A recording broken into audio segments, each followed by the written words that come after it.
안녕하십니까. 신인균의 국방TV 시큐리티 뉴스입니다. 자, 오늘도 아주 중요한 안보 소식 간추려 보겠는데요.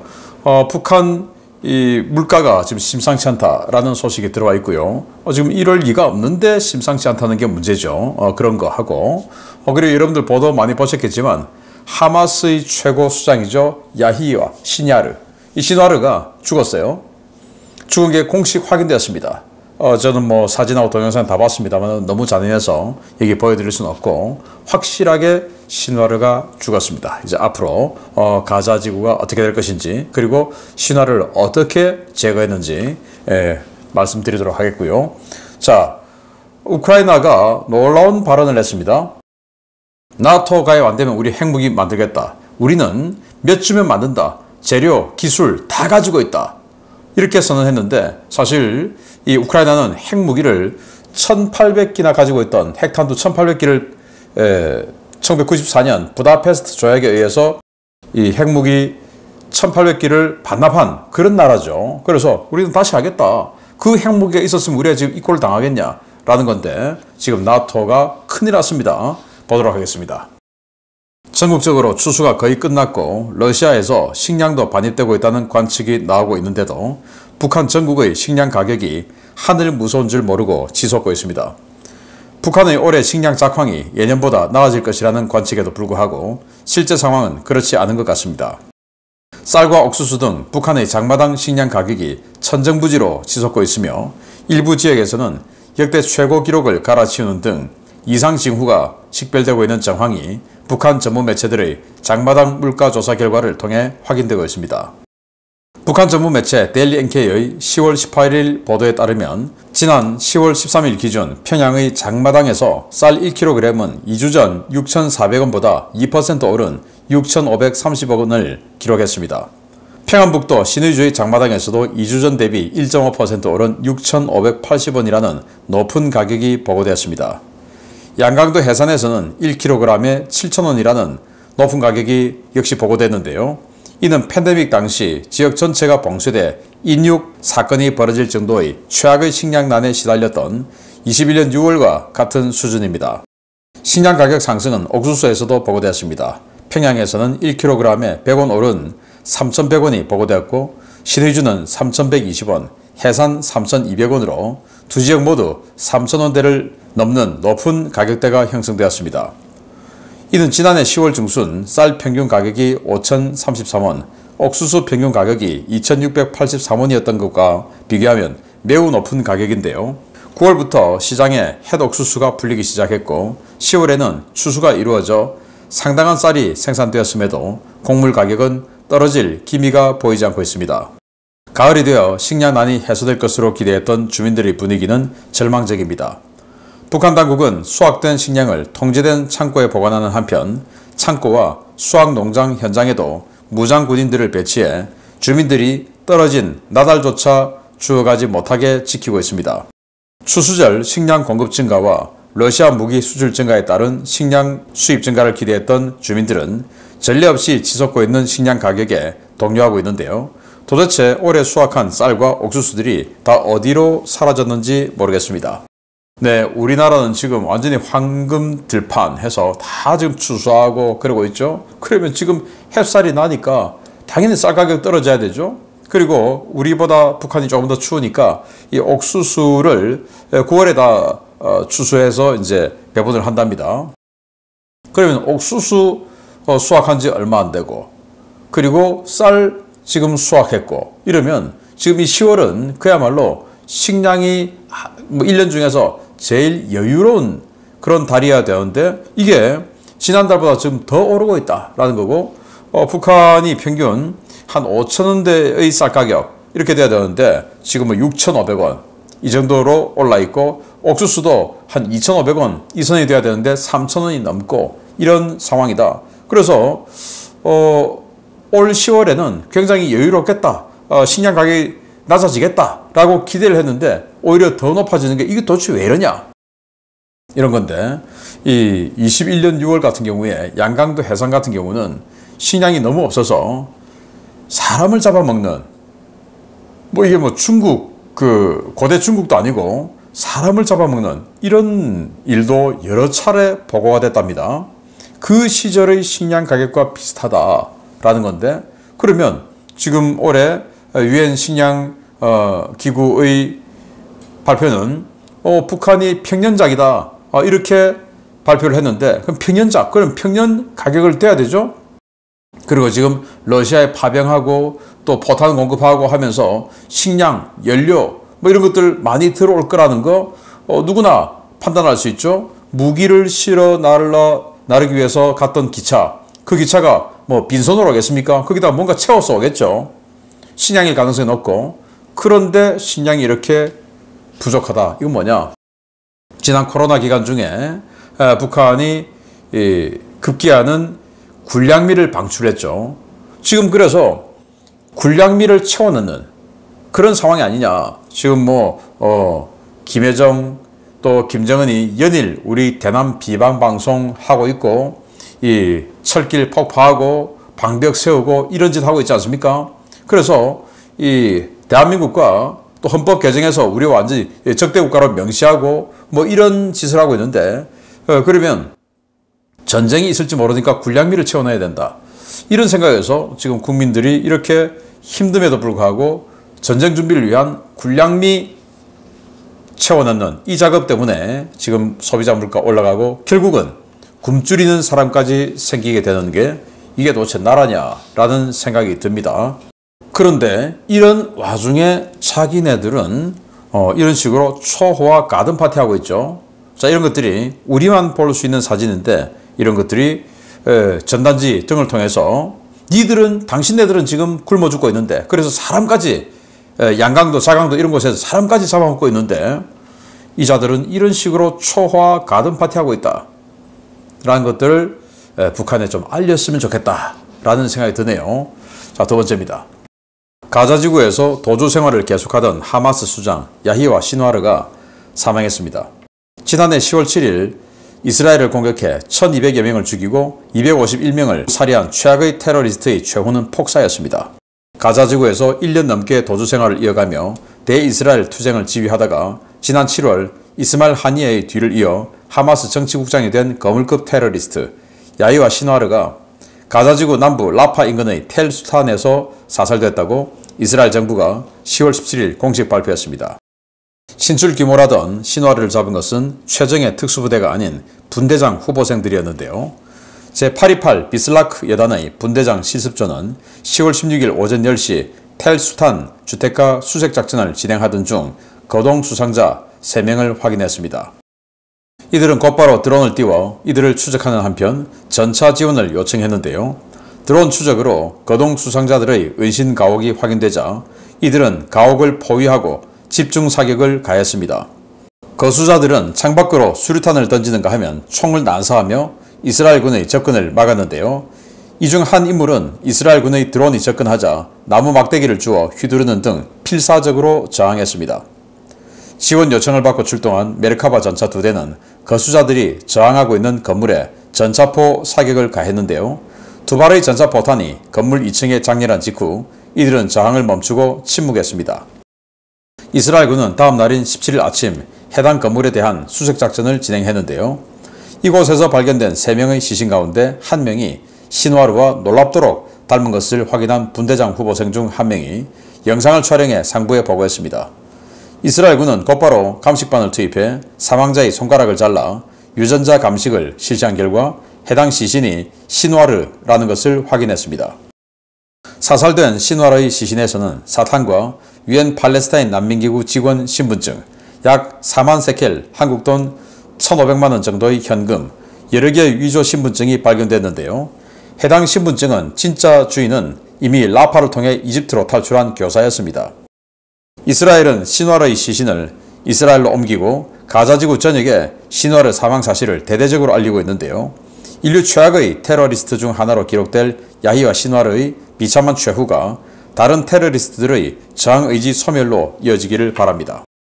네, 시누아르 정말 참 독하게 생겼습니다. 그렇지 않습니까? 저는 항상 이 사람 볼 때마다 참 독하게 생겼다라고 생각을 했는데, 노스 가자 지역에 있을 것이라고 생각했는데 의외로 남쪽, 제일 남쪽에 있어요. 라파 있고. 그러면 이집트로 도망을 가려고 했던 것 같습니다. 그래서 이 시누아르가 인질 한 20명 정도를 계속 데리고 다녔다라고 알려져 있었는데 지금 경호원 2명을 포함해서 자기가 3명뿐이었어요.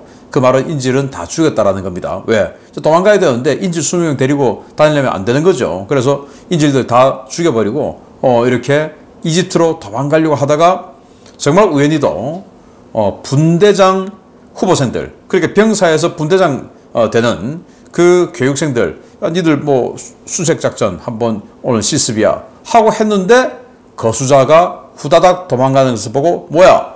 쫓아가서 그 거수자가 3명이 들어간 건물, 그걸 이제 확인을 하고는 드론을 보내서 보니까 거수자가 있는 거죠. 그래서 거기서 사격 들어오고 해서 교전하고, 교전 뭐 직접 또 CQB 하러, 그러니까 이 집으로 들어가면 안 되죠. 그래서 전차를 불러온 거예요.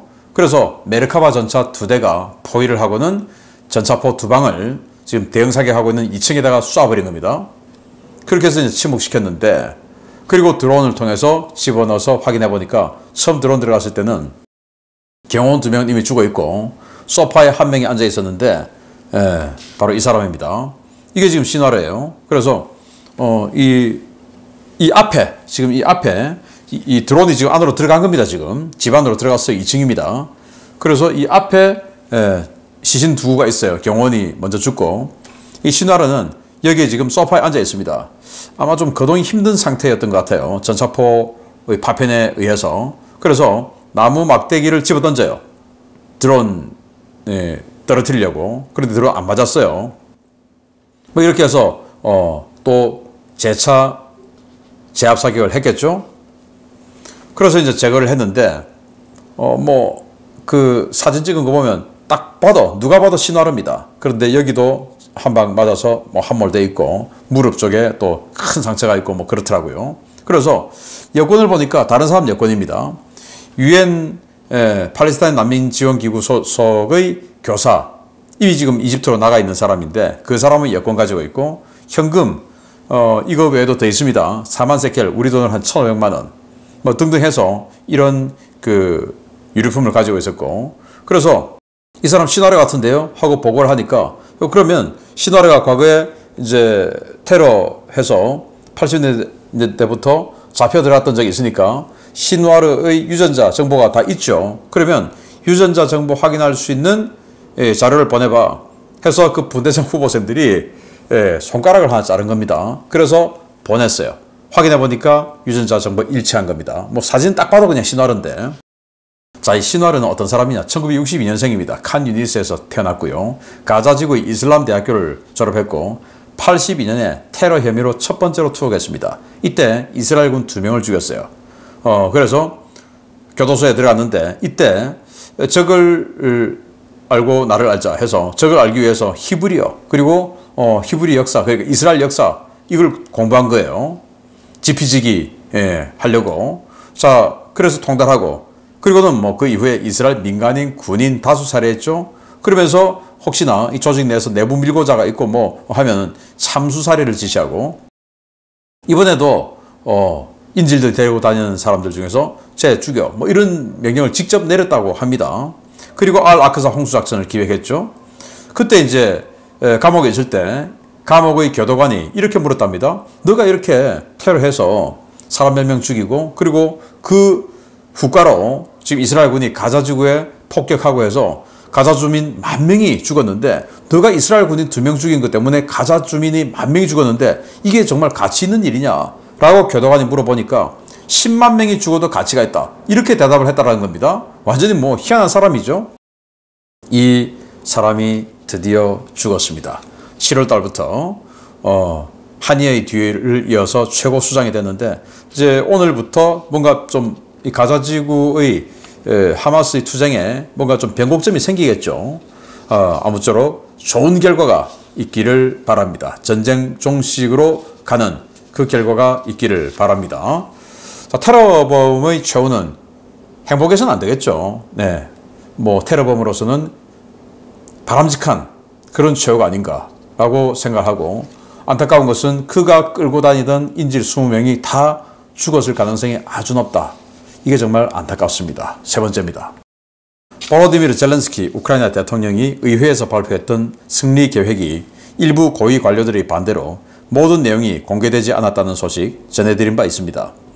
이 숨겨진 계획에 우크라이나의 핵무장에 대한 내용이 담겨져 있었다는 소식입니다. 젤렌스키 우크라이나 대통령이 지난 9월 뉴욕을 방문했을 때 만났던 트럼프 전 미국 대통령에게 우크라이나 나토 가입이 실패할 경우 핵무장을 추구하겠다고 말했다고 현지 시각 10월 17일 밝혔습니다. 젤렌스키 대통령은 우크라이나는 핵무기를 보유하게 될 것이다. 물론 이는 우리를 지키기 위한 수단이다. 그것이 아니라면 우리는 어떤 종류든 동맹의 일부가 되어야 하는데 우리는 나토 외에는 그런 동맹을 알지 못한다고 트럼프에게 말했다라고 밝혔습니다.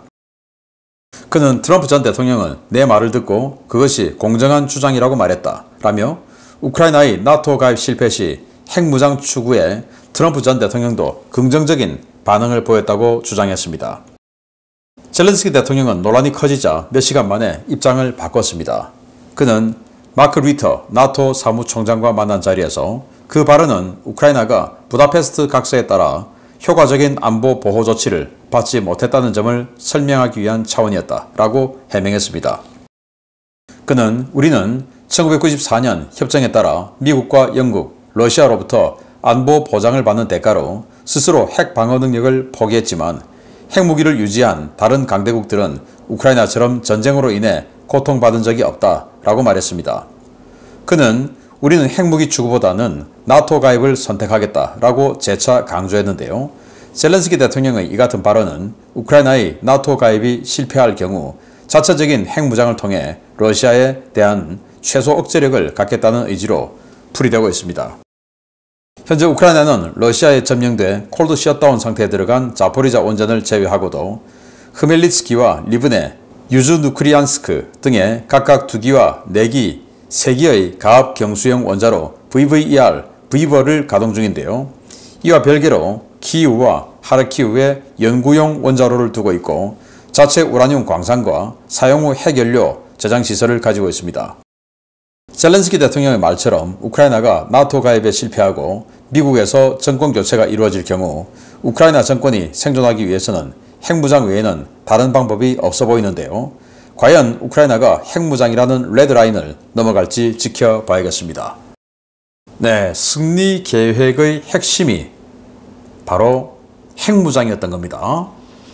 그래서 나토 가입 안 시켜주면 우린 핵무장한다. 나토 가입을 하면 지금 나토라는 어마어마한 연합군과 자동 개입 조항이 이제 발동이 돼서 러시아가 건드릴 수 없게 되는 것이죠. 그런데 나토 가입 안 하면 러시아에 먹힐 게 뻔하고 이런 상태에서 휴전하면 젤렌스키 정권은 그냥 제거되겠죠.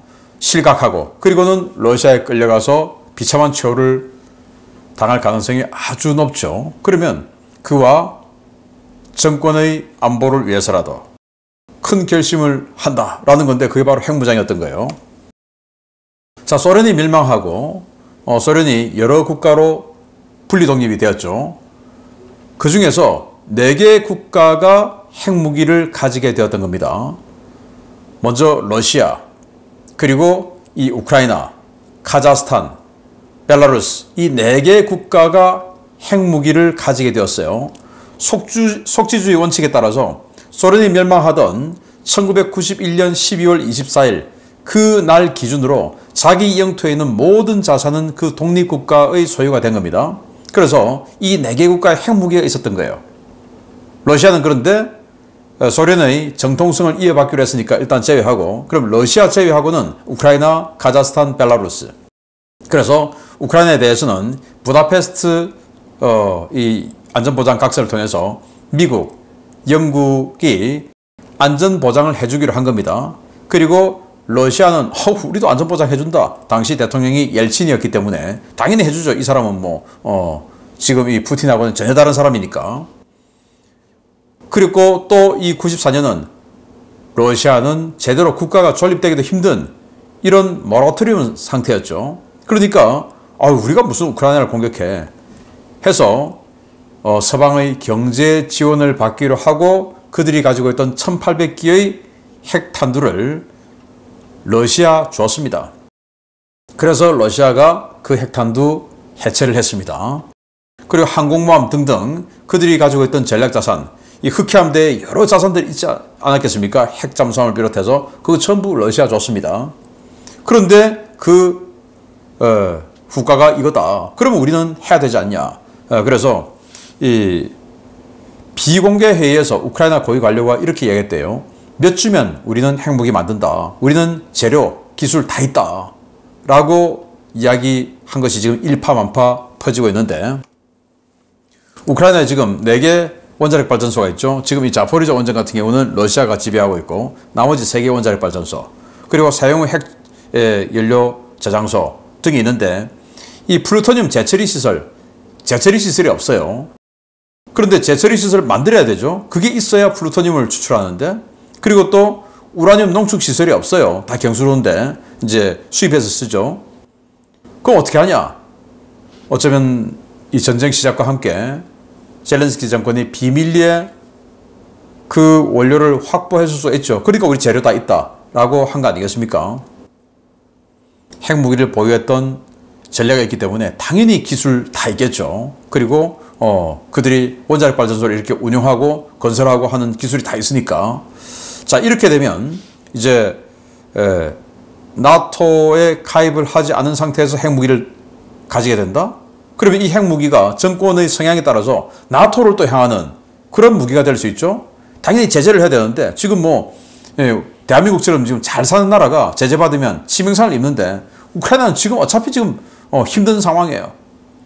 그러니까 제재도 크게 통하지 않을 겁니다. 그래서 이 나토에게 또 미국에게 독일에게 요구하는 것이, 우리 핵무장 하는 거 보고 싶지 않으면 계속 도와라. 이건 거죠. 아주 치명적인 그런 제안이 아닌가라고 생각하고, 돕지 않으면 핵무장 하겠다라는 거니까.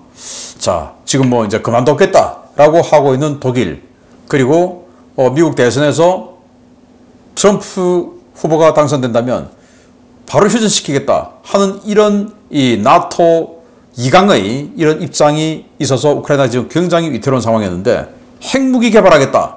그리고 우리 능력 된다. 라고 해버린 이상 미국이나 독일 그리고 나토가 돕지 않을 수 없는 이런 외통수에 몰리게 된 거 아닌가 라고 생각하는데, 계속 좀 지켜보도록 하겠습니다. 마치겠습니다. 감사합니다.